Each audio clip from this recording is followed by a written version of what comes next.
continuing our series of finding value in white wine, in white Burgundy, and today we're heading to Chablis.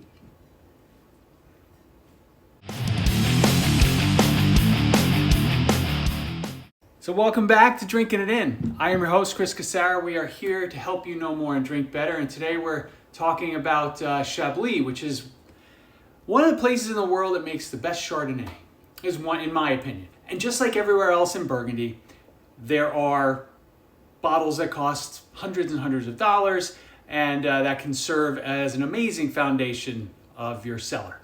But there are also wines that can serve as the foundation of your cellar that can be had for a fraction of that price. And we're going to talk about those and give you some tips on finding them.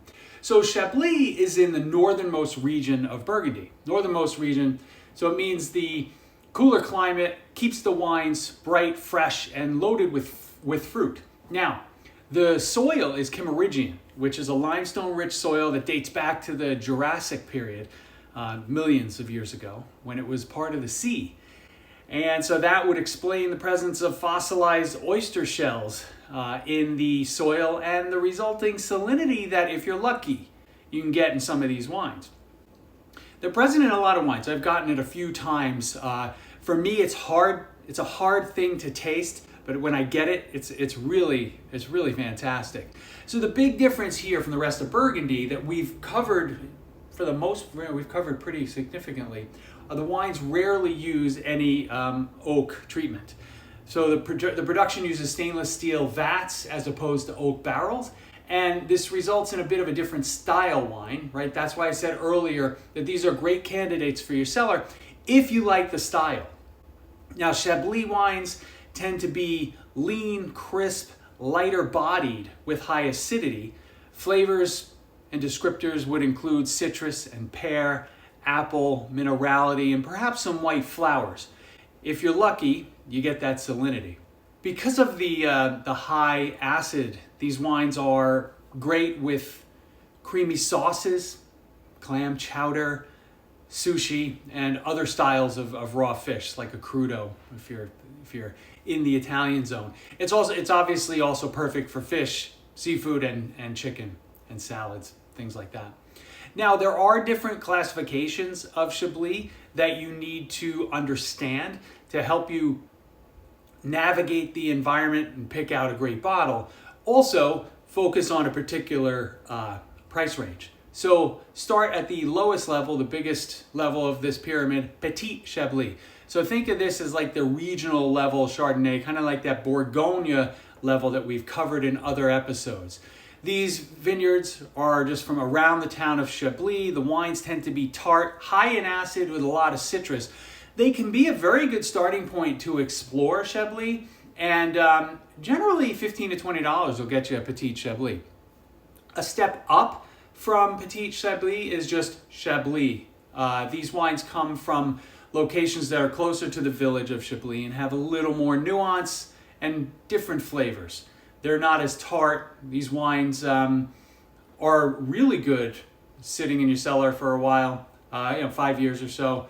You can have them around the $20 mark, $25 mark, a great entry point, and wines we're going to discuss here. Next level up, Premier, Oner, Cru wines, labeled with the name of a specific vineyard, right? So something like this, Chablis, Premier, Cru, Forcham. Now, there are 40 of these vineyards that exist, but you don't really see that many on the labels. There are about 20. Some examples, Forcham, Monmont, and Vaillant are some of my favorite and achievable.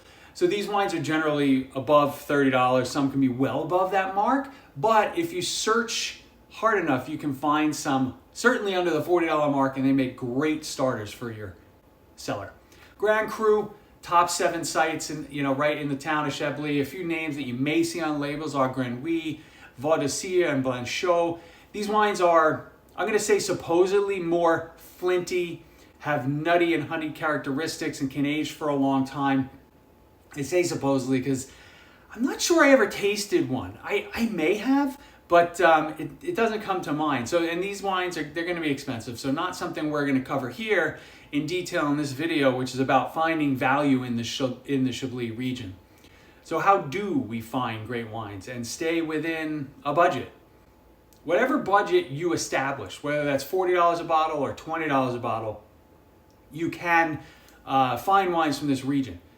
I stick with Village Chablis or some of the well-priced premier cru vineyards like Montemilieu, Forcham, even Vallon. I also like to focus in on great producers that always produce lovely wine. These two are examples. So let's get into the producers. Here are some of my favorites to target, but in no particular order. Number one, or first on the list, Jean-Marc Brocard. Clean, focused, citrusy wines, hints of salinity, and some flowers. Number two, William Febvre. This is likely a producer you've seen on shelves quite a bit. It's well distributed. They offer wines at lots of different levels, and these wines are a great entry point. They're well priced, and I'm not going to say crowd pleasing because Chablis styles are not for everybody, but they please a wider palate. Sebastian Damp. This is a premier cru, and I got it. If you get on Lyle Fast's list, like I keep telling you, Fast Selections, you'll get the opportunity to purchase amazing wines like these at great levels. So this is a premier cru from the Le Bourgnon. These wines will compete with wines well over $100, and I grabbed a 4-pack of these under $40 a bottle. Number 4, Jean Dauvissat, Père and Fils, Father and Son. Here is there's the Forcham bottlings.